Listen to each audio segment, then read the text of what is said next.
олар пышақпен келді. Мен енді ол жерге ручка ұстап шықпайтын шығармын, болмаса қағаз алып. Мен жалбарынып, жалынып сұрадым олардан.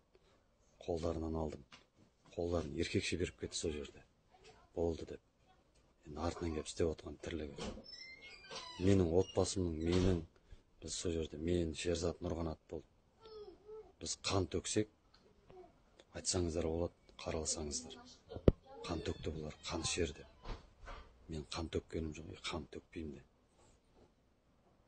Неге десеңіздер, менің басымда болып жатқан жағдай, менің қарындасым, әйелім, анам қалай жылаған көрсеңіздер,